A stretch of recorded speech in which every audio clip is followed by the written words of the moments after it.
Ferrari surprised the entire Formula 1 world and paddock by winning their home race of the Italian Grand Prix at Monza. This was in part thanks to some clever strategic thinking prior to the race by choosing to do a one-stop strategy with both of their drivers. Now, what was extremely impressive was his final stint on that hard compound tyre, which he had such impressive speed, but not only that, consistency across the entire stint. Now, this is in part largely thanks to the fact that the Ferrari outfit brought a major upgrade package to their SF-24, which enabled Leclerc to showcase the new and improved lap time pace that they had over their main rivals in this race. Now, let's jump into this video's main section and go over the upgrade package as a whole. For the event, Ferrari have introduced their hotly anticipated revised SF-24 for the Italian Grand Prix in their bid to correct the previous specification which they introduced in Spain, as they look to finally cure their high-speed bouncing and utilize all of the hidden potential within their package. And this upgrade package has enabled them to do just that. Now let's start at the front of the SF-24 and go over the front wing changes. Now, what we need to understand and establish here is this particular upgrade at the front of the front wing is a circuit specific change. So we will not be seeing this upgrade, I would presume, at any other racetrack for the remainder of the 24 season. This also is the same case when it comes to the rear wing. But essentially what Ferrari have done here is trim the upper elements, the upper flaps on their front wing, to make sure that they get the perfect aero balance between the front and rear, which is needed for this particular circuit of the Monza Grand Prix racetrack. And not only did they make changes to the front wing, but they also made a interesting change to the mounting position of the FIA mandated camera on the front nose cone of the SF-24.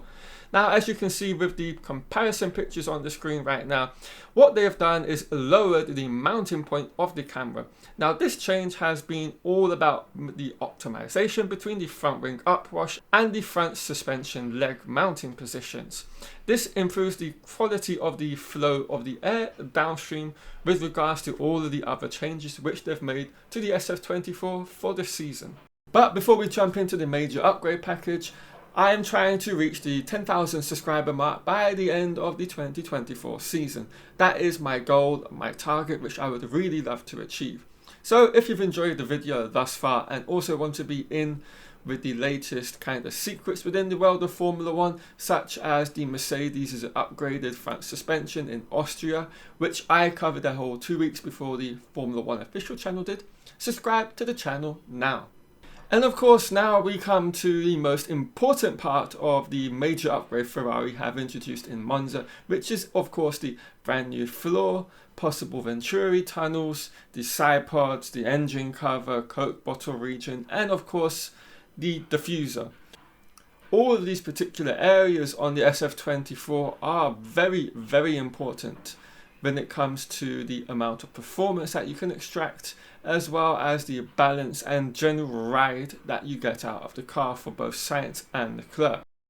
So for this particular portion of the upgrade, they've completely changed the floor. So they've reshaped the floor fences, the floor body, the floor edge.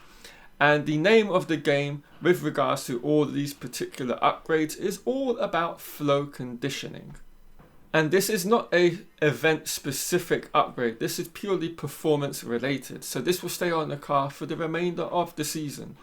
So this upgrade features updated front floor fences targeting an improvement of the losses travelling downstream.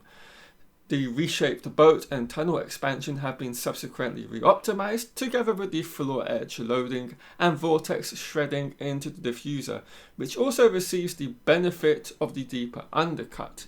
So with regards to flow conditioning and them speaking about improving the level of losses while traveling downstream, this is all about how the airflow interacts from the beginning of the front wing and how it moves and travels down the sidepods and the floor and through the Venturi tunnels. So sometimes what can happen if you don't get kind of the angles and the shapes correct is the airflow is going to have a general level of kind of separation or disconnect.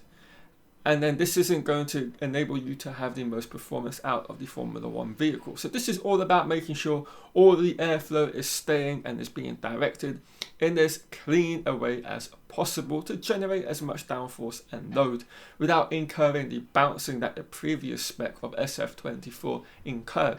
So as we can see, there's quite a substantial change here when it comes to the floor fence and the floor edge. It's very visible to the eye. You can see the changes as I've highlighted in this comparison shot right now. And this is all about what they've just stated, making sure that the flow structures are staying nice and clean.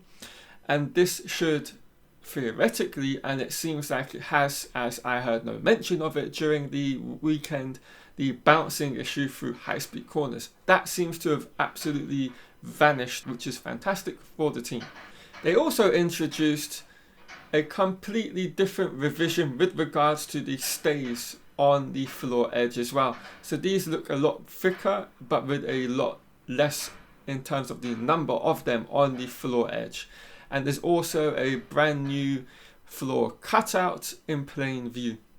Now we come to the diffuser, and this is another area from which Ferrari have brought a major upgrade. They've redesigned the boat keel and the diffuser expansion with this latest upgrade.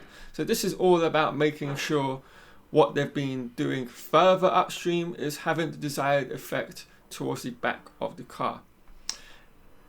And also we cannot not talk about the fact that the sidepods on the SF-24 have an even deeper undercut now than they have had at any moment in the season thus far.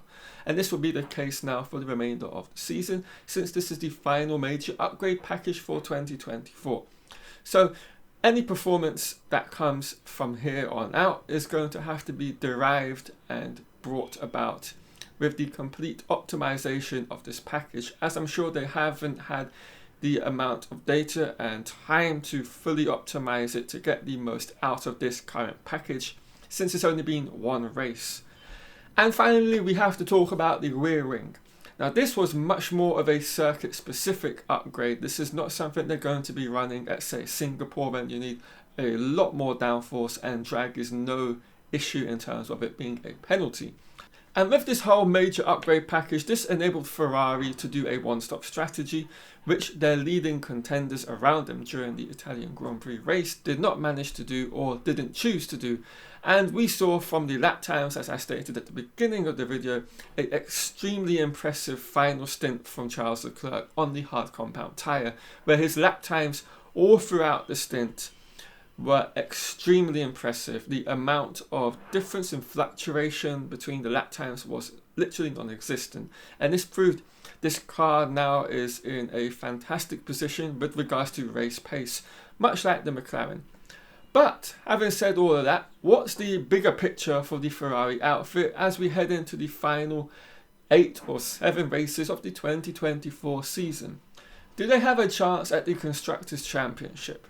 Does this upgrade package enable them to, throughout every single racetrack, go for pole position, go for race victories and podiums? Well, I personally think the answer is yes, but there may be a couple of outliers with regards to the performance of other teams which will potentially, stop them from doing that very position. But this package should now finally give Ferrari the platform for the remainder of the season to have a competitive end to the year for the final however many rounds we have left. And I think it's going to be quite interesting to see the fluctuation in terms of performance from race weekend to race weekend as we go from different types of circuits. I think one weekend we're going to see one team at the top with a leading pack behind them and vice versa. So be on the lookout for that. But I think Ferrari do have to take advantage over the next 2 race weekends. I see those being their best chances before we go to the more high downforce circuits, where I feel the McLaren car will gain an even greater advantage over the rest of the grid. But that, everyone, is the video. I am going to wrap it up here. I hope you've all enjoyed it. If you have, do of course like and leave any comments in this video. If you're new and have stumbled across it and have enjoyed the video, do subscribe to the channel and turn on notifications to be the first to know when I upload onto the channel. Right everyone, I'll catch you all later this week with another Formula 1 video.